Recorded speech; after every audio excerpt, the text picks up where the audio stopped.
अंबादास से कल्याण दास। समर्थ रामदास जी महाराज का प्रसंग है कि एक बार समर्थ रामदास जी कई शिष्यों को साथ लेकर यात्रा पर निकले थे। दोपहर का समय हुआ। समर्थ जी एक बड़े कूप के समीप सघन वृक्ष की छाया में विश्राम करने लगे। अचानक उनके मन में कुछ विचार आया। उन्होंने शिष्यों को बुलाया और वृक्ष की एक शाखा जो कूप के ऊपर लटकी थी उसकी ओर संकेत करके कहा, क्या तुम लोगों में से कोई उस शाखा को काट सकता है? पर ध्यान रहे कि शाखा को उसके मूल से सटाकर काटना है, जिससे दोबारा पत्ते न निकलें और कूप का जल स्वच्छ रहे। सभी शिष्य एक दूसरे का मुंह देखने लगे,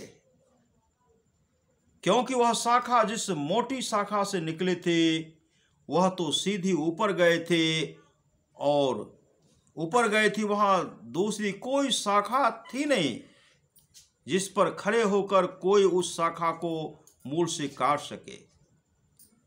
इसी बीच आपकी आज्ञा हो तो मैं अवश्य काट सकूंगा गुरुदेव, अंबादास ने क्रोध संभालते हुए कहा।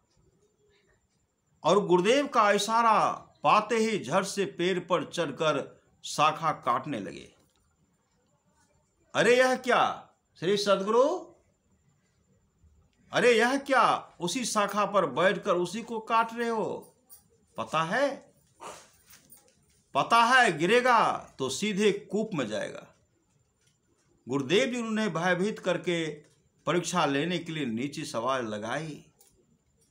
आपकी कृपा से तो मैं संसार सागर को भी पार करने की हिम्मत रखता हूं गुरुदेव, फिर यह कूप किस गणना में है?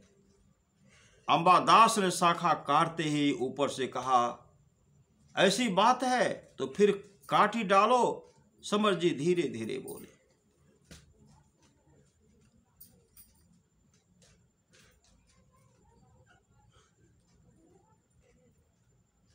आपकी कृपा से तो मैं संसार सागर को भी पार करने की हिम्मत रखता हूं गुरुदेव, फिर यह कूप किस गणना में है? अंबादास ने शाखा काटते ही ऊपर से कहा, ऐसी बात है तो फिर काट ही डालो। समर जी धीरे धीरे बोले। देखते ही देखते सभी शिष्यगण चीख चित्कार मचाने लगे। शाखा भी आधी से कुछ अधिक कट पाए थे कि टूटकर अंबादास के साथ कुएं में गिर पड़े। परंतु जब वे निकाले गए कूप से तो बिल्कुल ठीक थे। वे दौड़कर गए और शांत मुद्रा में बैठे गुरुदेव जी के चरणों में गिर पड़े। गुरुदेव, आपने मेरा कल्याण कर दिया। कूप में भी गुरुदेव के दर्शन करने वाले अंबादास ने धन्यवाद स्वर में कहा। समर जी मुस्कुराए और बोले, कल्याण मैं नहीं, तेरी श्रद्धा और विश्वास ने किया है। जाओ, आज से तुम कल्याण रूप हो गए। कहते हैं गुरुदेव के आशीर्वाद के साथ ही उनका नाम सदा के लिए अंबादास से कल्याण दास हो गया। श्री सद्गुरु महाराज की जय।